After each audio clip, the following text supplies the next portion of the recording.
and screaming.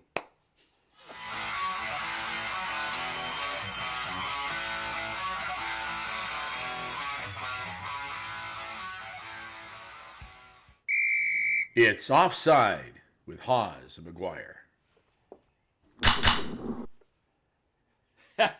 Welcome back to Offside with Hawes and McGuire. I'm Hawes. I'm McGuire. All right, we're here again. So the Seattle Kraken, Dallas Stars, nothing really happened in that first period. No scoring, nothing. Chances. A few chances, but couple nothing, power plays. Nothing that I saw was going to be. Frankly, nothing I saw. You want to tell him, or do you want me to tell him? Okay, so we actually didn't actually get to see the game. So, and we had a bit of a technical difficulty in that my feed. These got in the way. Yeah, they did get in the way. So we got sidetracked, and then my feed from my U.S. subscription to the NHL doesn't fucking work in Canada. They blocked it. Even though it's paid for and it's supposed to be able to watch my games wherever. So anyways, I got fucked over, and it's not covered on CBC. So we were listening to it. We listened to the ticket. Yeah. We listened to the Dallas broadcast, the ticket. I think that's Daryl Ray doing the color, I believe. Long-time minor league goaltender. Yeah. Had a cup of coffee in the NHL. Very, very funny guy. Is he really? Yeah, very, very funny. You would appreciate that. Of course I would. Because, with your background in comedy. He's very funny. And anyways. He's no what's his name there? What's his name? The goalie from 67s? Oh, Jimmy Ralph. Jimmy Ralph. Jimmy Ralph. Ralphie's done it more professionally in terms of doing what he does on stage and whatnot as a comedian, a sports comedian, I guess to maybe more clarify. Daryl's done some stuff like that too, though. He's done some stuff. He's really good. Really good. That's good. I'm a big fan of the guy. Yeah. Big fan. How about me? Are you a fan of me? Yeah, man. I'm a huge fan of yours. You brought the big pipe to Mantic, baby. I did. That's brought the big pipe to the tick. That's right. I am the big pipe man. Only That's lifting, what they say. Okay, listen, talking about... a lot of guys come into our area and push referees around. And you've done that. Absolutely. You've done that. Listen, they're the only fucking people on the ice getting paid, especially in men's hockey. That's Their right. job, if they don't do their fucking job, they should be fired. That's the way I look at it. Right? Okay, and their job... Because there's so many of them dying to do 11 o'clock games and 40 and 50 or over hockey. I know. You know what? Sometimes the emotions get control of you, but at the end of the day, let's move on. Listen, okay. Berniers, who's going to win the Calder Trophy there for Seattle, sounded like the best chance right at the end of the game. They say Hintz is flying. Like, we were listening, legit. Yeah, we were listening. We were listening old school, listening on radio, on the phones, and we didn't see a thing. Yeah. But it was Foster Hewitt. Yeah. Good evening, hockey fans and everybody in the United States. You remember? I don't know if you remember his voice. He had the Howie Meeker voice. I interviewed him, Really? Foster Hewitt? I interviewed Harold Ballard, King Clancy, and Foster Hewitt in a 30-day period.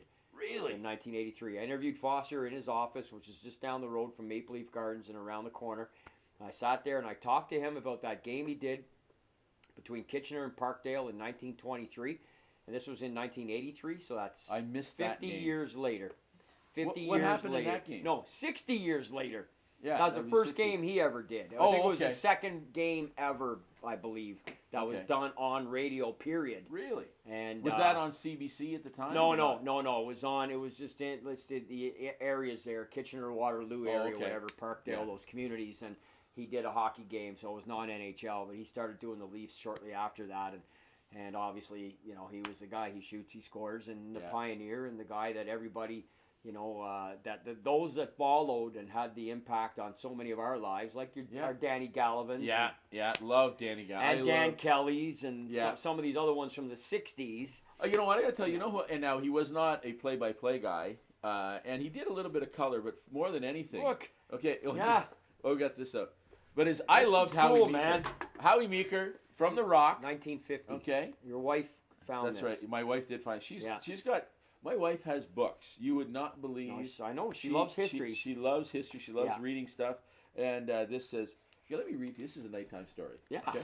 I like that. And these are the best. This should have been this way as a kid. I should have had a pint going. Said, Dad, you've already had your 12. Can I have a couple before bed? And how about you read me a story? Okay. Dad used to tell a story. This is the story of Gloucester's Olympic plans.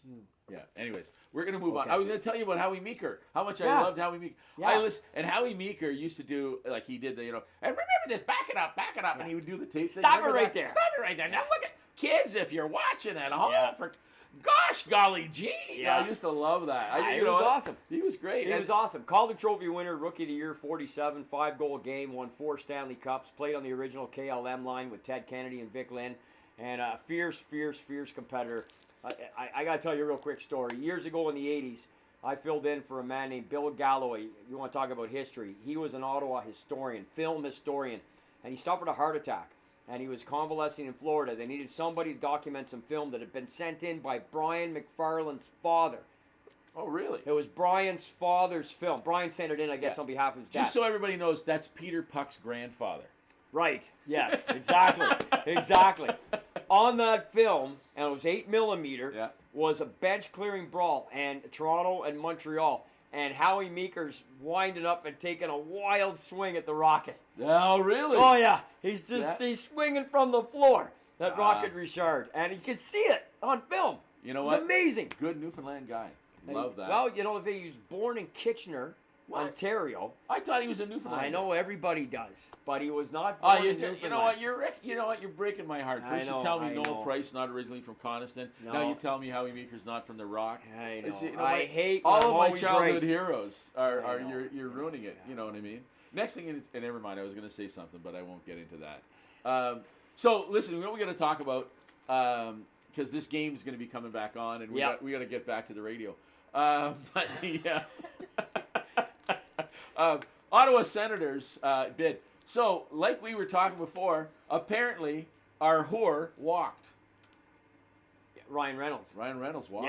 Yeah. Well, it sounds like it. I mean, Yeah. unless there's anything else backdoor. There's just a tweet. I was just looking for it from Bruce Garriock of Post Media, where he details the early sources are telling him they gave the names of the 4 or 5, I think, of the bidders that are left, that put it through the process today. Today was supposed to be the the last day. Where, you should have got off the pot today.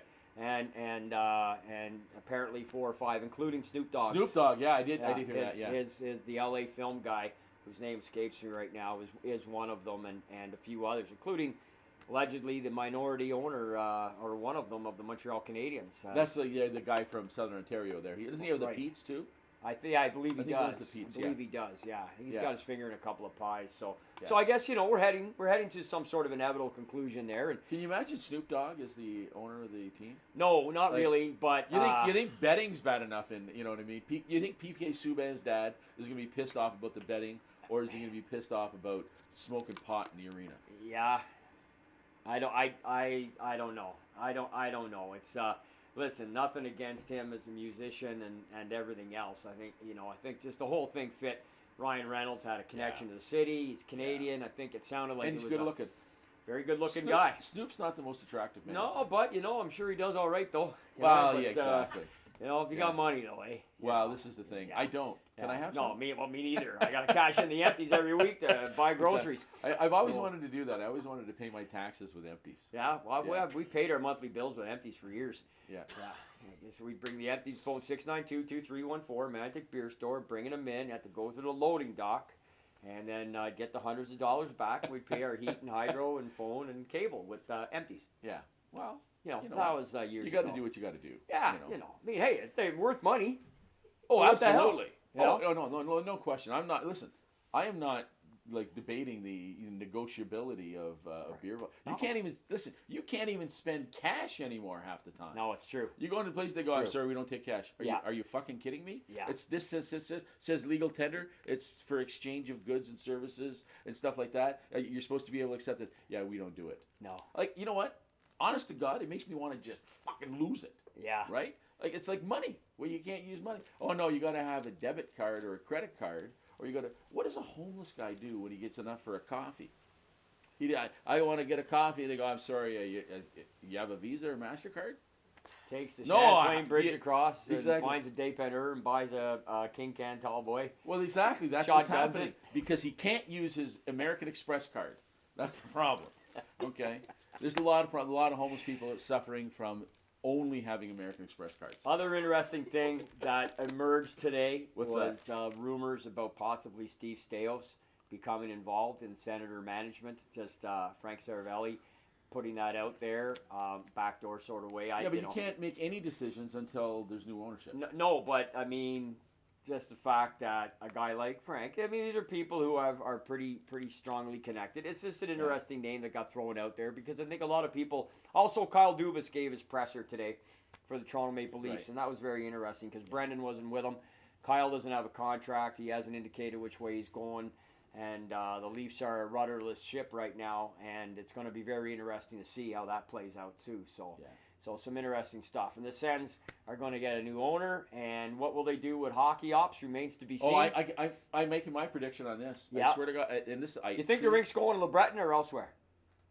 You know what? No, it's got to go to LeBreton. Does it? Well, here's the thing. They don't need a new rink. The rink's fine. Everything's fine. It's a great facility. Okay, the fact of the matter is, but if they're going to do this and they're going to rejuvenate that downtown core in that area, which they've got to do, because let's face it, all of the government workers are not going back to work. Some are going back to work. Yeah. But if you are going to lose, we're going to have urban decay, the likes of Detroit and Chicago, if we don't get people downtown, and we need that. So I don't, you know what? I'm going to tell our new mayor, who's a nice guy, by the way. I know him very well. Known him for years. Yeah, well, he's a pious guy. He is a pious guy. Right. Yeah, he was after me, but we actually worked at CKCU together in 1985. Okay. And so that's when I actually first formally met him. And at that point, I didn't even know he had just come out of pious, which is he may have told me back then. I just said that's a long time ago. But I do know him quite well. And it was actually him that I listened to on the radio who said, it doesn't necessarily have to be at LeBreton. It's a great spot for it. Well, it seems like it should be, but then you got to go through the NCC. And why in God's name the National Capital Commission ever got set up to govern any part of land? What sense does any of that make? Why is the Parkway policed by the RCMP and the Ottawa Police do the city and the OPP do the 400 series highways, even though they're the ones that dissect or come into the city? Like, it makes no sense. We have, you know what we have? Why aren't the lights synchronized? When will construction end? And what decade will LRT ever work? Can you answer any of those questions? Never. Never, okay. Okay. The LRT, that's a fucking joke. We are a capital city of a G7 country, and we don't have transportation. Yeah. Okay. Now let's be honest. We don't have transportation. Cut a hole in the fence during the ice storm there to get people out.